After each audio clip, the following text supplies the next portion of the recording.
Hi കൂട്ടുകാരെ. അപ്പോൾ ഇന്ന് നേരം വെളുത്ത് എണീറ്റ പാടെ തന്നെ മുറ്റത്തോട്ടാണ് കേട്ടോ ഇറങ്ങിയിട്ടുള്ളത്.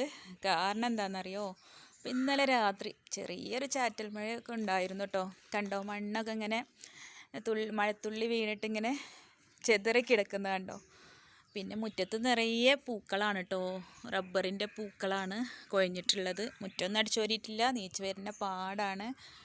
അപ്പോൾ ഇതാക്കണോ, നമ്മളെ സുന്ദരിമാരൊക്കെ നല്ല അടിപൊളിയായിട്ട് തന്നെ ഉണർന്ന് നിൽക്കുന്നുണ്ട് കേട്ടോ. അപ്പം ഇവരിങ്ങനെ സന്തോഷത്തോടെ നിൽക്കണ കാണാൻ വേണ്ടിയിട്ട് ഇറങ്ങിയിട്ടുള്ളതാണ്. കണ്ടോ, ചെടിമലൊക്കെ വെള്ളത്തുള്ളികളാണ്. പിന്നെ ഞാൻ വിചാരിച്ച എൻ്റെ ബോഗൻവില്ലെ പൂക്കളൊക്കെ കൊഴിഞ്ഞ് കാണുമെന്ന് കേട്ടോ. പക്ഷേ കുഴപ്പമൊന്നുമില്ല, ഇവരുടെ മേലൊക്കെ നിറയെ വെള്ളത്തുള്ളികളുണ്ട് കേട്ടോ. അപ്പം അതൊക്കെ ഒന്ന് തട്ടിക്കൊടുക്കാനായിട്ട് വന്നിട്ടുള്ളതാണ് കേട്ടോ. ഈ ഒരു വേനൽ ചൂടിൽ ഇതുപോലൊക്കെ ഒരു ചെറിയ മഴ ഇവർക്ക് വലിയൊരാശ്വാസം തന്നെയാണല്ലേ. അപ്പം നിങ്ങളുടെ നാട്ടിലൊക്കെ മഴ പെയ്തോ? ഉണ്ടെന്നുണ്ടെങ്കിൽ കമൻറ്റ് ചെയ്യാം കേട്ടോ.